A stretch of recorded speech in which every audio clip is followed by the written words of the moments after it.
How about in this video we shine a little light on blindness? A question that's been coming in a lot lately is this one. Do blind people turn on their lights when they're home alone? The short answer, no. I mean, I don't use them, right? So if I turn them on, what do I need them for? You know what I mean? I can get around perfectly fine in the dark. I don't need to look at anything, so I don't need light for that. You know, I actually have heat, so I don't need to turn on the lights to try and heat the house a little bit. The basic thing is no, I don't turn them on. You know what? Here's the thing. If I turn them on, I'll probably forget to turn them off. I mean, the way I know whether or not the lights are on really is to just touch them. I mean, not to touch the bulb, but I can feel the heat coming off of the bulb, right? So I can feel whether or not the light is on. I mean, these new bulbs make me crazy because now I really can't tell whether or not the light's on because they don't heat up anymore.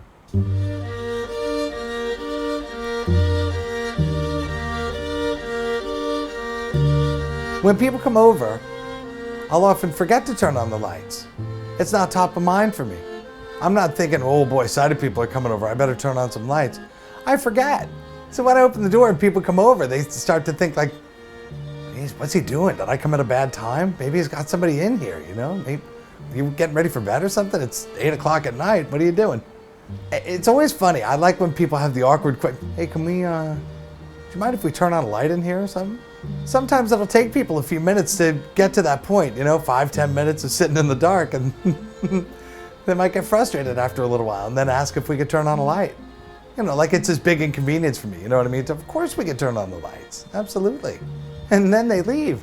And it's a funny thing, I guess when sighted people walk out of a room or out of someone's house, they don't think to turn the lights off, you know, somebody's still in there.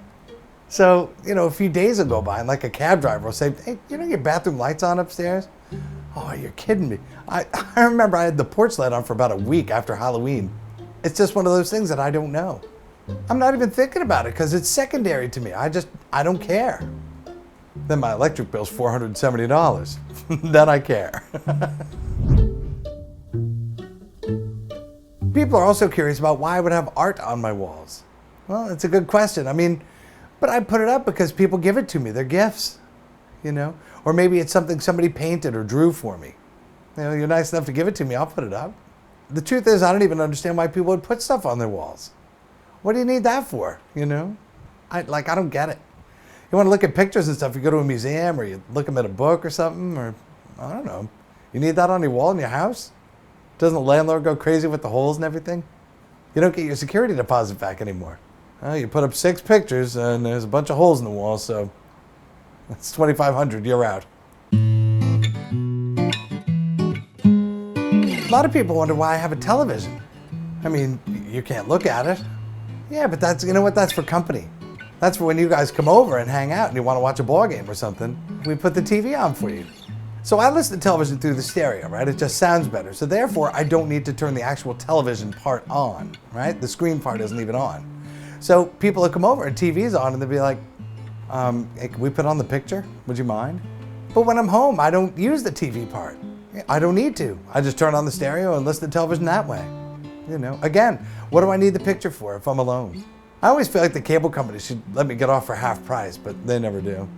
I wonder if I could get the internet for half price. You know, all the memes and stuff that I'm missing. Another one is books on the shelves. Why do you have books on your shelves? Well, listen, sometimes people will give me a book.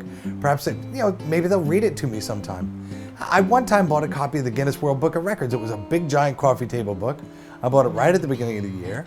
And I thought it'd be fun for a company to come over and flip through the Guinness World Book of Records. And I'm sort of interested in that odd stuff too. So that was fun for me and for company. No, it wasn't in Braille. They don't sell Braille books at Target. Strangely enough, you can get the Harry Potter books in Braille. They're giant. They cost a lot of money, and they probably have to bring an 18-wheeler to get it to you, but they are available. So here's an exception, right? I'm talking about all the stuff that I don't have or that I don't do. But you know what? I do have window treatments. I have curtains and blinds and stuff on all the windows in the house. There's many, many windows. And I just, you know what? I keep all that stuff closed. I do, because I don't know whether or not you're looking in, and I'm sure as hell not going to look out.